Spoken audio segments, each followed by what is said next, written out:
Bum, bum, bum, do, do, da.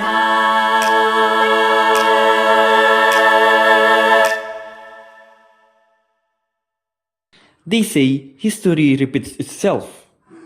They say the past is something we should never forget. But what if the past is not just something we remember, but something we still feel today? These are the realities our fellow Filipinos once experienced in the hands of foreign rulers. So, what really happened? What truths were hidden behind power, silence, and fear? And what lessons can we still learn from it today? That is what you should watch out for here in JEFFinitely Truth. Hello everyone, and welcome to JEFFinitely Truth, where stories are not just told, but understood. I'm Jeff, and today we are diving into a novel that is not just fiction, but a reflection of reality. This is Noli, Tangere, written by our national hero, Dr. José Rizal. When we hear the word novel, we usually think of made-up stories. But Noli Tangere is different. It is a story built on the harsh truth of what Filipinos experienced during Spanish rule. Rizal did not just write to entertain, he wrote to expose. At that time, many Filipinos live in fear.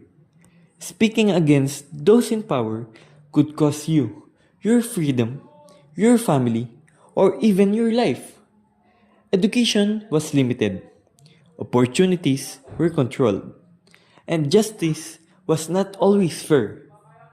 Imagine waking up every day knowing that no matter how good you are, your future is not fully in your hands.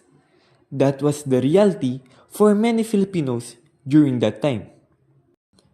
The story follows Crisostomo Ibarra, a young man who returns to the Philippines after studying in Europe. He comes back full of hope and ideas. He believes that change is possible through education and progress. He wants to build a school and give people a better future. But as he tries to make these changes, he begins to see the truth. Corruption is everywhere.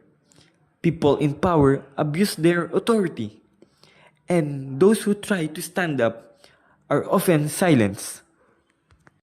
His dream slowly begins to break as reality sets in. We also meet Maria Clara, who at first seems to live a perfect life. She is admired, respected, and loved. But behind that image is someone who is not truly free. Her life is controlled by expectations, family pressure, and society. Then there is Sisa, one of the most heartbreaking characters in the story. She represents the suffering of ordinary Filipinos. Her pain, her loss, and her struggle show how deeply injustice can affect a person's life. And of course, Padre Damaso, who represents those in power who misuse their authority. Instead of guiding people, he controls them. Instead of serving, he dominates. These characters are not just part of a story, they reflect real experiences. They represent the voices of people who could not speak freely during that time. What makes Noli Tangere powerful is that it connects personal stories to bigger social issues. It shows how one person's struggle is connected to the condition of an entire nation. And even today, the message still feels relevant. There are still moments when people choose silence over speaking up. There are still situations where power is misused. There are still voices that struggle to be heard. This is why Rizal's work continues to matter.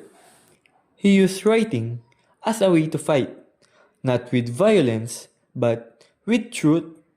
He believed that if people understood what was happening, they would begin to think, question, and eventually act. And history shows that his words had an impact. So now, we ask ourselves, what can we learn from this story? Do we stay comfortable and ignore what is happening around us? Or do we become aware and start asking questions?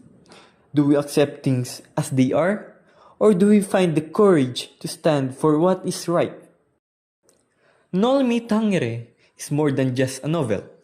It is a reflection of the past, a mirror of society, and a reminder that change begins with awareness. It teaches us that even one voice, when used with truth and purpose, can inspire a nation. That's it for today's episode of Definitely Truth. I'm Jeff, and remember, the truth may be uncomfortable, but it is always worth facing. See you in the next episode. Bye bye.